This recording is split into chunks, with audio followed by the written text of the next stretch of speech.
ಆದ್ರೆ ಇದು ನಿಮ್ಗೆ ಯಾವತ್ತೂ ಅರ್ಥ ಆಗದೇ ಇಲ್ಲ ಅಲ್ವಾ? ನಿಮ್ಮಿಂದ ನಾವು ಬಯಸೋ ಪ್ರೀತಿನೂ ಸಿಗಲ್ಲ.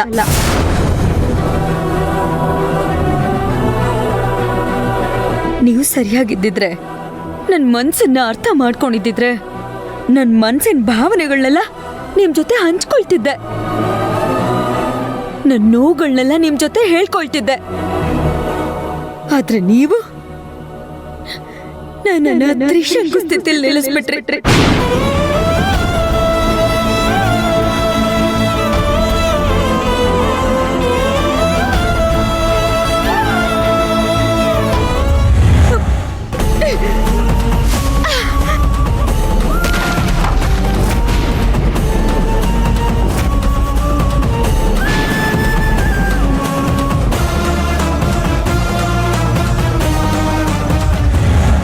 ಜ್ಯೋತಿ,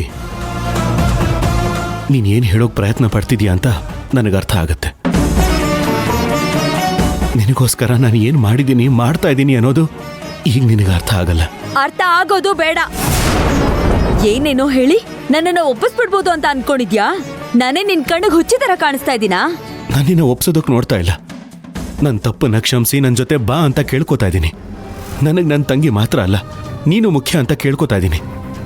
ನನ್ನ ಪ್ರೀತಿನ ಅರ್ಥ ಮಾಡ್ಸೋಕೆ ನೋಡ್ತಾ ಇದ್ದೀನಿ. ಪ್ರೀತಿ? ಯಾವತ್ತಾದ್ರೂ ಒಂದಿನ ಆ ಪ್ರೀತಿಯಿಂದ ಕುತ್ಕೊಂಡು ಮಾತಾಡಿದ್ಯಾ? ನನ್ನ ಹೆಂಡತಿ ಅಂತ ಬೇಡ, ಒಂದ್ ಹೆಣ್ಣು ಅಂತಾದ್ರೂ ಕನಿಕರದಿಂದ ನೋಡಿದ್ಯಾ?